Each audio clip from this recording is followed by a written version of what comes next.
it's selfish not to share. You have a gift. You have something that can help them. It's selfish for you to play small and to back down and to not get on that stage or to not release that product or to not go raise the 300K and to not, because we think often, well, it's selfish to do this. This is my dream. This is my selfish ambition to go off and do this.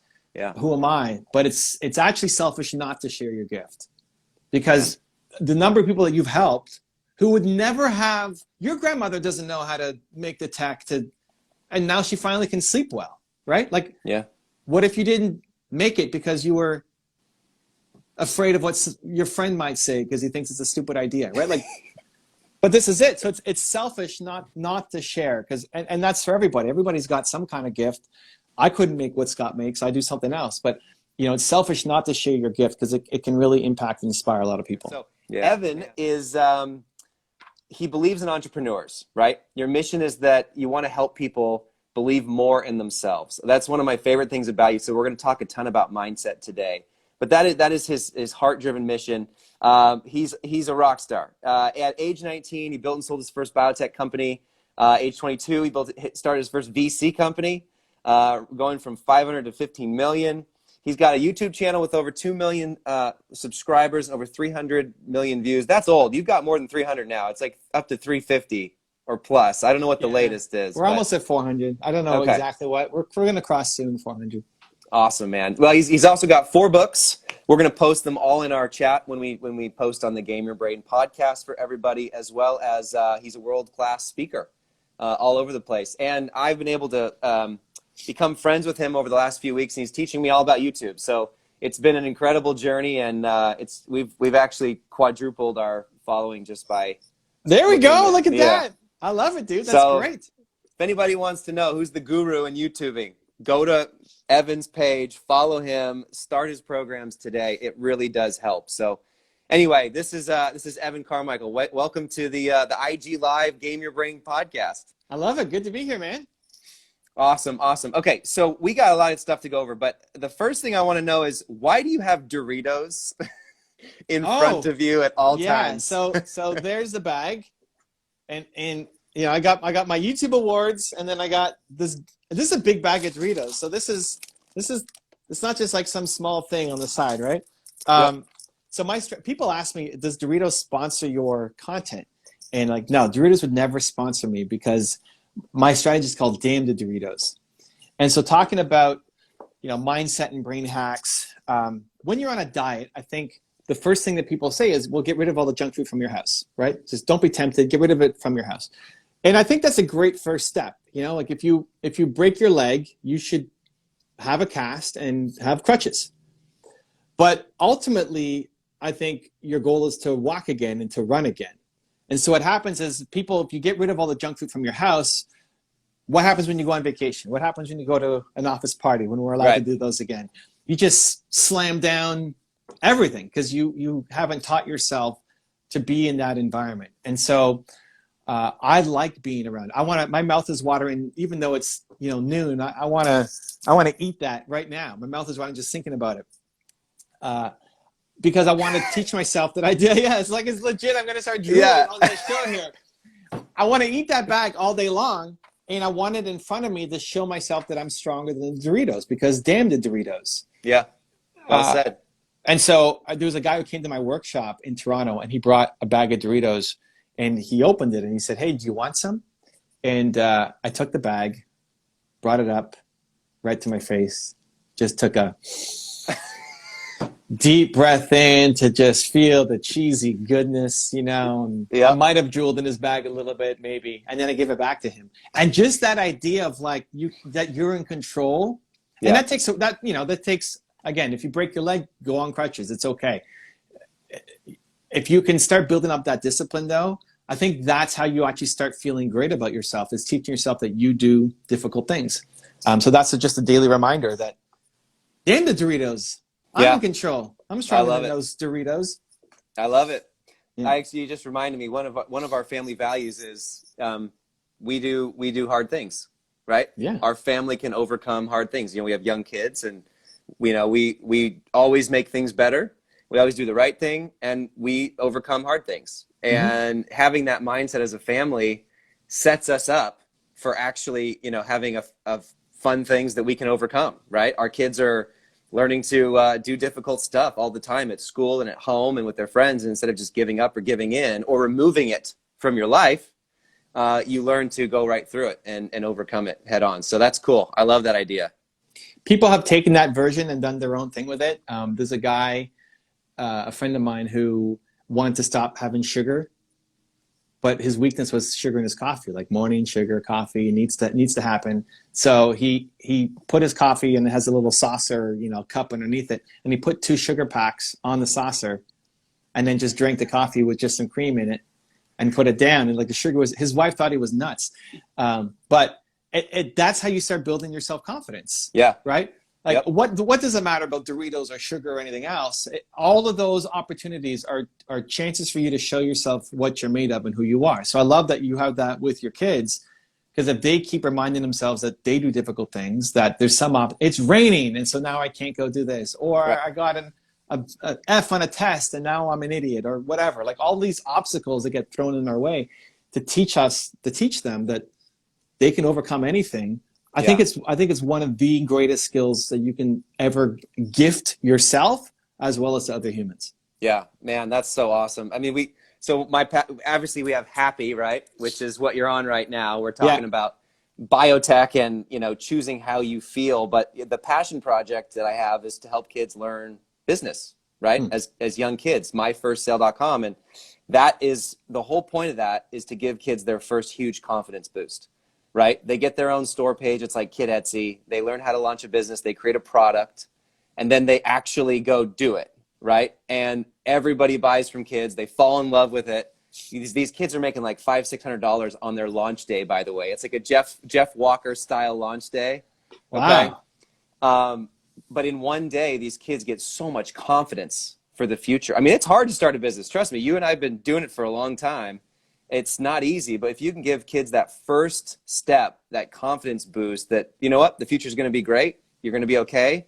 The tomorrow has more opportunity than yesterday, right? This mindset of abundance. I think that really changes a kid's mind as they develop to have more confidence, because success breeds success, right? So anyway, I love that thinking, man, like overcoming one thing at a time. So I got a question for you. Okay. So you've talked to some of the most rock star entrepreneurs, amazing people around the world. You've interviewed some of the best doctors, scientists, entrepreneurs, thinkers, authors, speakers worldwide. What comes to mind every time you interview these people? You feel like there's like a through line. What's the through line thread that comes to you when you talk to these people? You're like, wow, that is something that I feel like I hear over and over and over with the world's best. What is that comes to mind?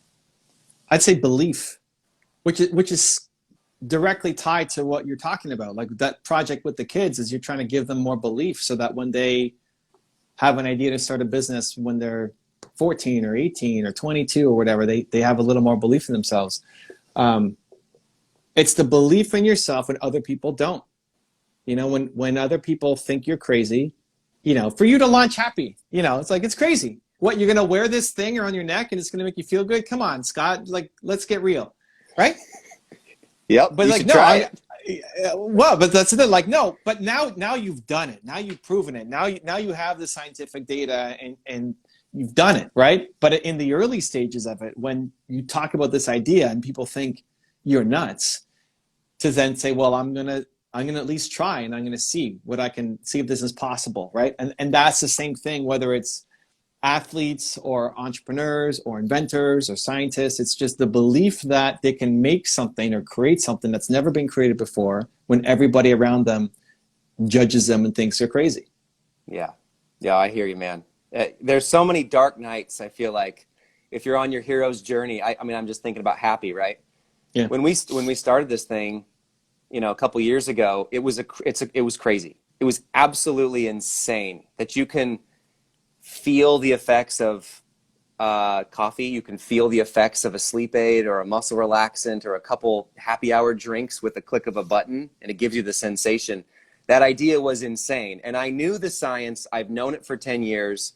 But Evan, I brought in 4 of my closest buddies.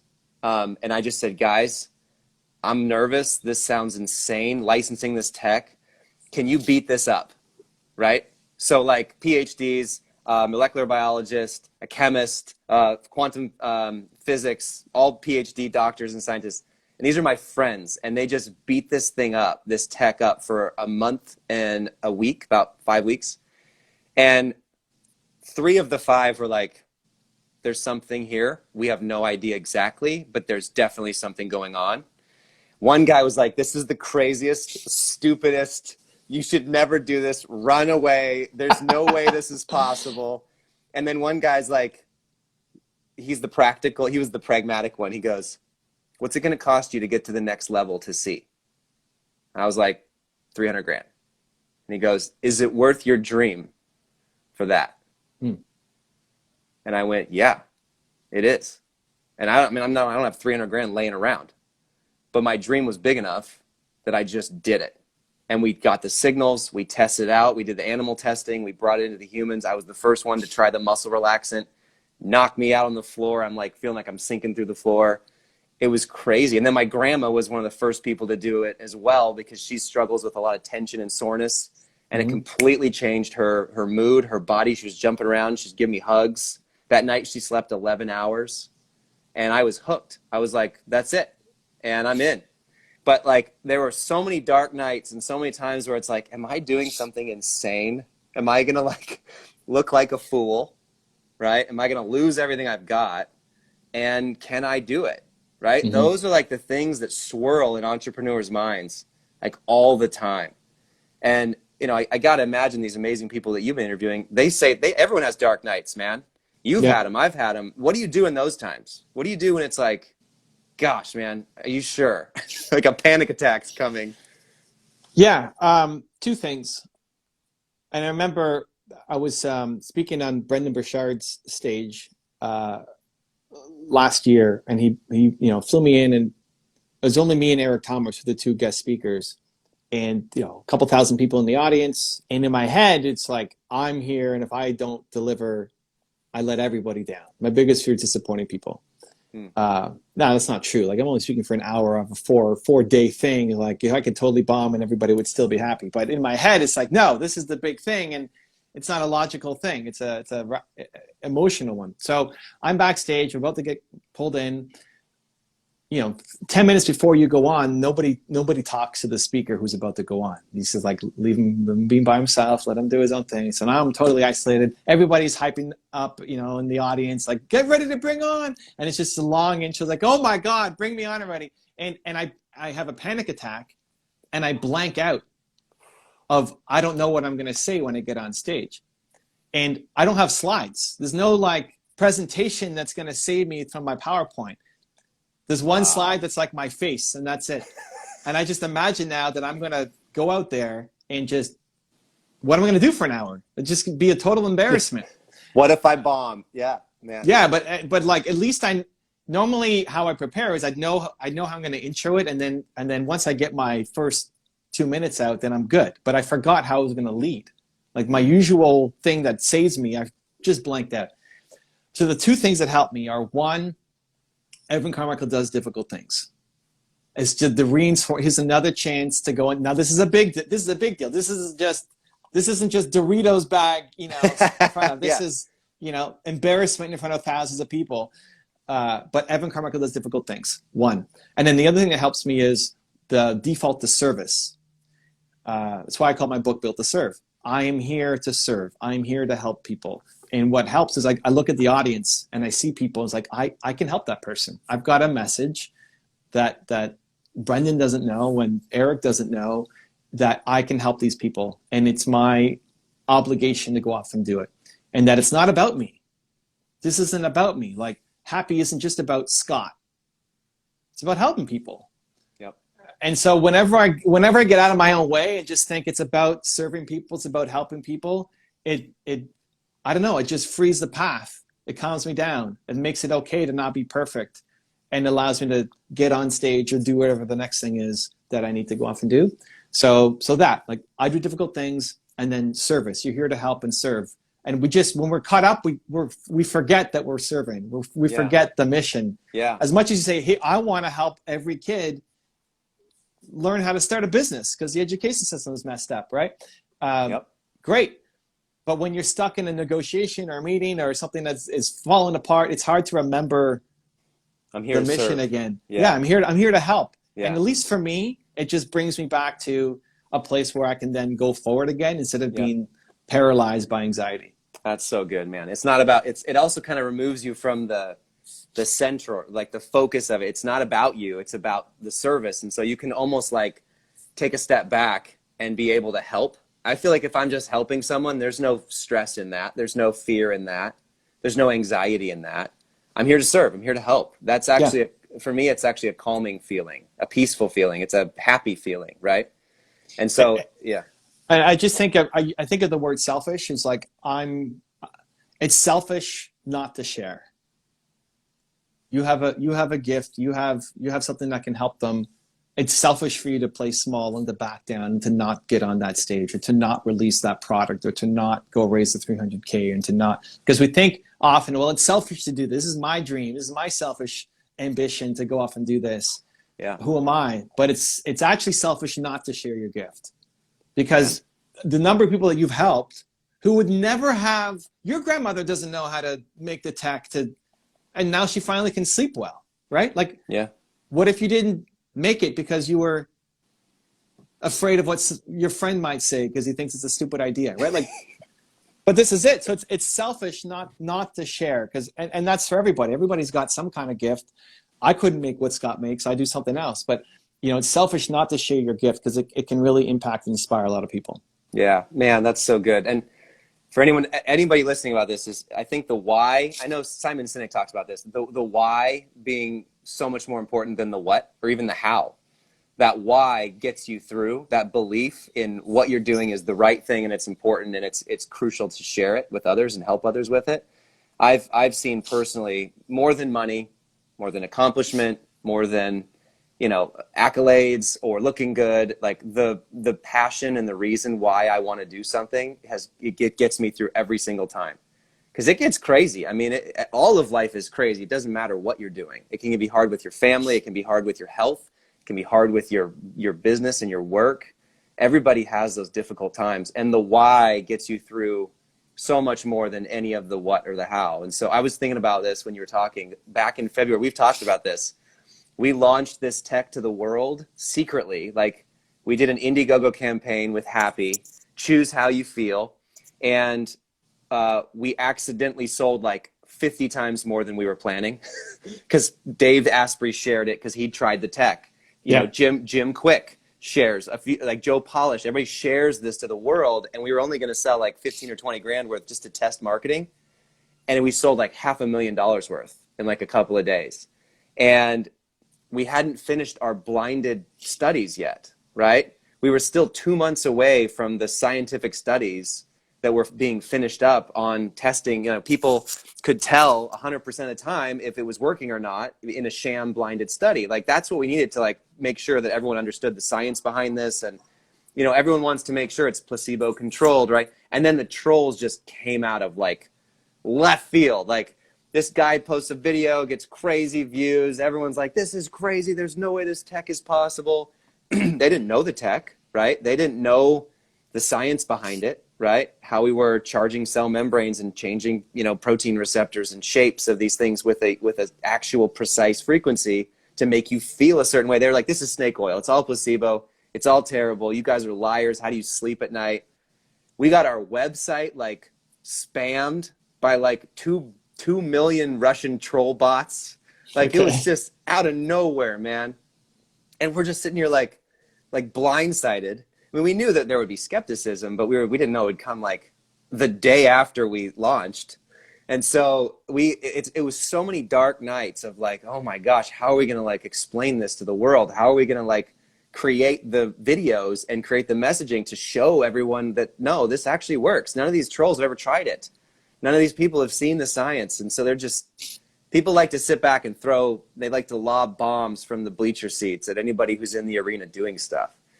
And so, man, this is encouraging to me. Are you, when you interview all these other people that you've talked to, what sort of things come up in terms of like how they got to where they got, right? do you see in your own life or in the lives of the people that you're talking to every day, or the videos that you guys make? By the way, everybody's got to go to Evan Carmichael and follow his YouTube right now. Every time I watch your videos, I'm like fired up, dude. I'm like going to go like take on the world.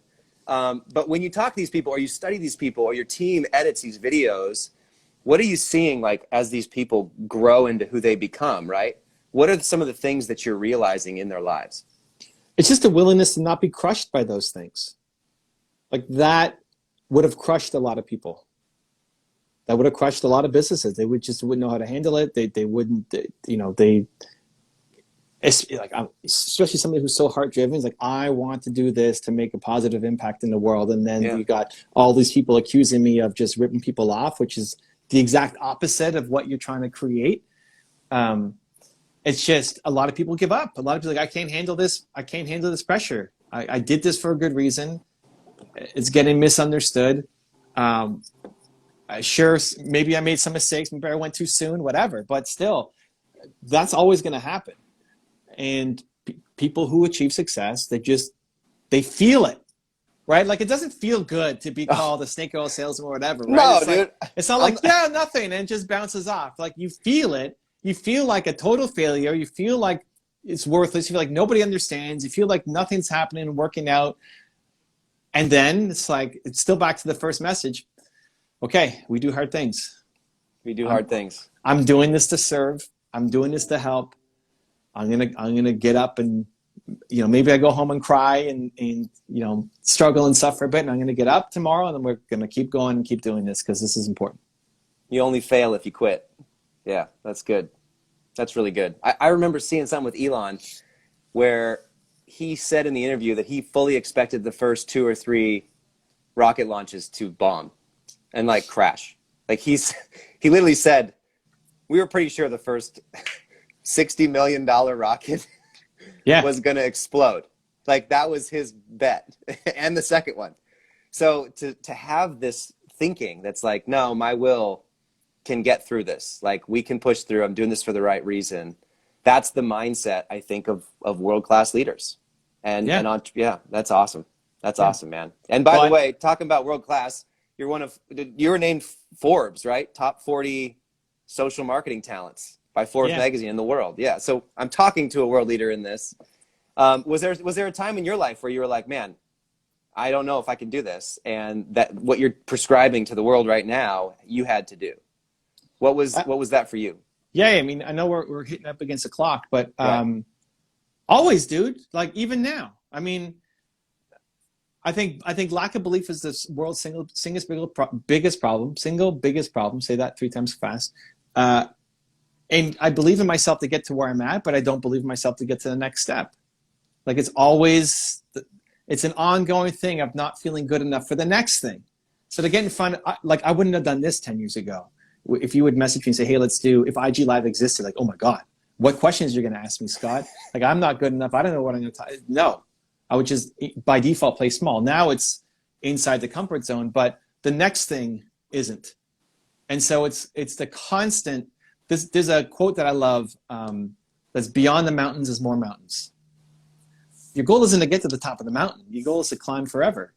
So whatever you've climbed, you know that you've done that. You can do that again, but the next mountain is right there. And I want to keep climbing and keep climbing forever. And so it's always the lack of belief and not feeling good enough and running scared and then just doing it.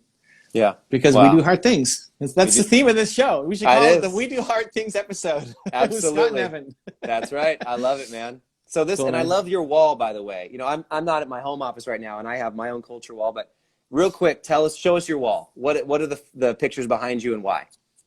Steve Jobs.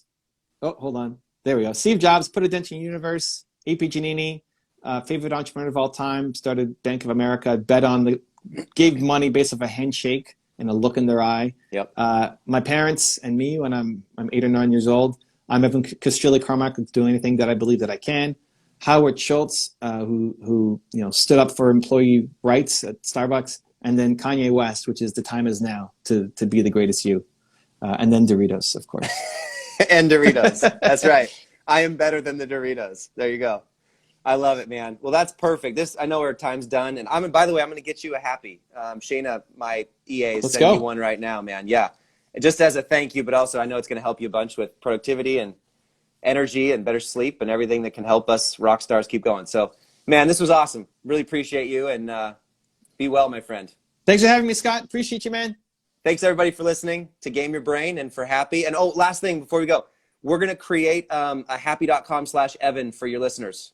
So Oh, okay. if anybody wants, so it's HAPBEE.com/Evan, EVAN, and then they'll get $50 off a Happy too, just as a thank you for your crew. Thanks, man. All right. Thanks, Okay. everybody. Have an Cheers. awesome day. Cheers.